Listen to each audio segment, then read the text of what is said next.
So welcome back guys to another video, and without a doubt one of my favorite genres is the shmup genre. Whether it's a live stream or a quick gaming session, I'm guaranteed a fantastic time.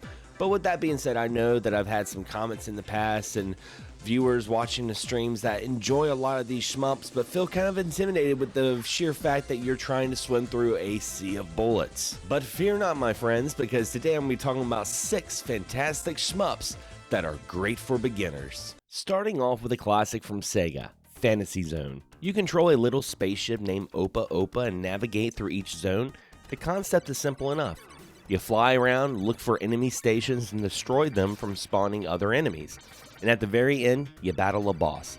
One reason why I think it's simpler to pick up is because, out of the rest of the titles, Fantasy Zone's a little slower. Now don't get me wrong, it's got a healthy amount of challenge, but the concept of looking at the bottom of the screen and seeing the remaining enemy stations is a template for a broad concept. It's colorful, with a great soundtrack and fun power-ups to upgrade in the shops, and most importantly, it's widely available. From a digital download, from various Sega collections, to even playing it on the Yakuza games in the arcade. This is definitely a shooter that's great for beginners.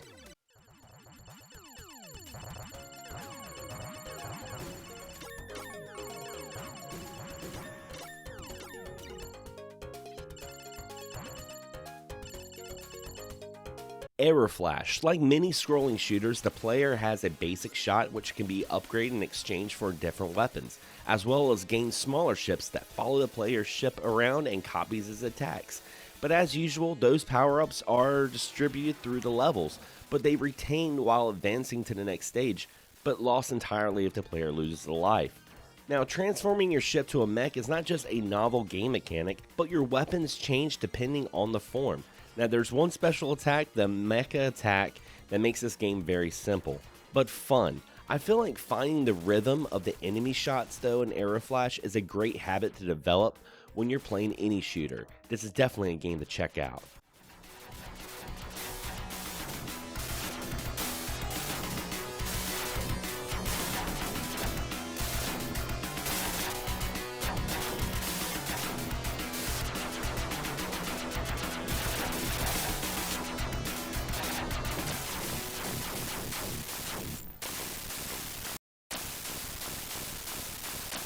Darius Gaiden, one of my favorites in the series, and to be honest, maybe one of the easiest too. Great music, fantastic enemy designs, and that early 90s 2.5 pre-render backgrounds just slap. The game is pretty generous with continues, and the biggest thing that can really help is the black hole bombs that suck up everything. Starting the level with 3 of these bombs, you can definitely zoom to the very end and cheese it on the bosses. If you've never played a Darius title, this might be the one to check out, and it is featured on so many consoles, including a HD remaster on the Nintendo Switch.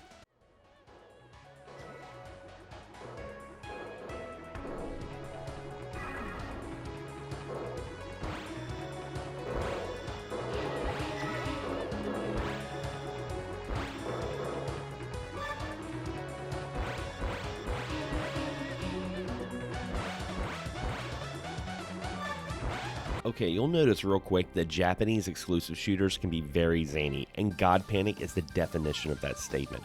I don't really know any Japanese, and none is really needed for this title. You'll zoom through many stages that feel like a bad acid trip that would just crack you up, but in hindsight, it's a pretty forgiving game. Like Darius Gaiden, you'll have plenty of continues, and the best part, no checkpoints. If you die, you start right where you were, and I feel like this is super important because it never takes you out of the game.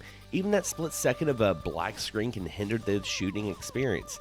Sadly, it was only released in Japan for the PC Engine, but hey, you could be like me and easily emulate it because it seems to be a pretty pricey title.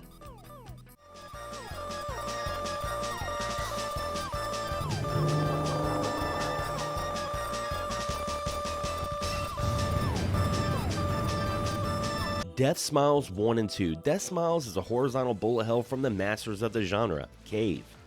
Death Smiles allows you to select each stage's difficulty before you start. Playing on the easiest difficulty will still be challenging, but it's about as perfect for a beginner as it gets. As you get better, you can actually adjust the difficulty as you see fit.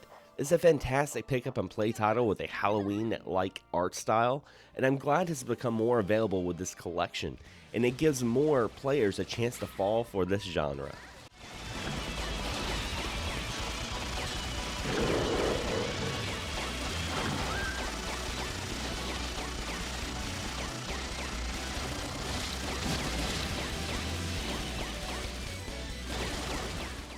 Over Horizon is a unique NES shooter that's similar to Gradius or R-Type, blasting through 6 stages. Like a game I previously mentioned, Death Smiles, you can shoot forward and backwards using the A and B button. Some enemies even carry items to increase its firepower, such as weapons and satellite pods. There are 3 weapons, and each one is powered by collecting their representative letter 3 times. Also, the edit mode gives players a chance to customize your weaponry, from homing missiles to exploding lasers. While getting hit from an enemy fire or colliding with the land will result in a loss of life, you'll also lose a penalty and decrease your firepower. The slow pace may be occasionally tedious, but you never feel like you're being rushed along unwillingly. Infinite continues encourage you to finish to the very end, which I have to admit, the game's pretty good until the very end. The last boss is pretty challenging, but in my opinion, it's a well-paced and has pretty good polish for an 8-bit title.